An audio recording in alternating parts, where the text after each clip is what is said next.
First, I want to commend my colleague from New Jersey in developing this approach to make sure that these companies pay for the damage that they've done. And we're going to see here today, as we saw the other day, a response from the other side. And I hope that they have the courage, the guts, to stand up here and say, where were the ordinary American taxpayers? Or maybe we like the other guys better. Maybe we like big oil better. Will the United States Senate stand with fishing industries and hardworking men and women who make a living providing sustenance to our nation? Or will it continue its stand with big oil? They need all the help. You heard it from our colleague from Maryland about the earnings. Incredible earnings. BP in a quarter had its earnings increase $3.2 billion. Earnings, not revenues. So the choice is an easy one. Rather stand with the guys who've got so much they're gouging the public, or do you want to stand with the working people? Will the United States Senate stand with the coastal communities whose families are left jobless, homeless, and hopeless, or will it stand steadfast as it's done with the big oil companies? Well, last week we got an answer from across the aisle.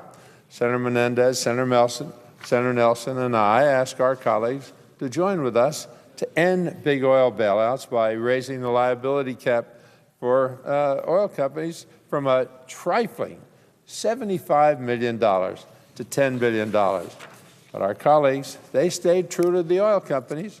They stood up, and they want to make sure that they blocked any attempt to pass a bill that would raise the liability. So here we are back today again to urge our colleagues to stand up for the American taxpayers who are sick and tired of bailouts.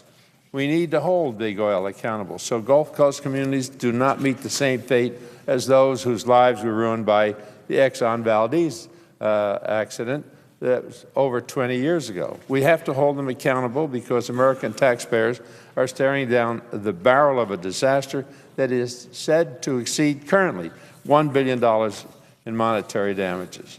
The fact is, the amount of the monetary damages from the spill in the Gulf is on a track to surpass those from Exxon Valdez. As the first senator to visit Alaska after the Valdez went ashore, I saw the destruction caused by that oil spill firsthand. But even after issuing a string of apologies, Exxon fought over every penny with the communities, the families, and the fishermen whose lives were decimated. Mr. President, we had a hearing the other day, the Environment Committee. The three executives from BP, from Transocean, and Halliburton were there. And I asked a simple question. Is your company responsible for the leak? No, no, no. They were pointing fingers at one another. No one was willing to say, well, we had an accident, we did this, we did. No, not them. And then later on I asked, could they guarantee that we would not have any more spills if there was drilling in the ocean? And they said they couldn't do that. Mr. President, they're shamefacedly trying to protect themselves against a legitimate obligation that they have.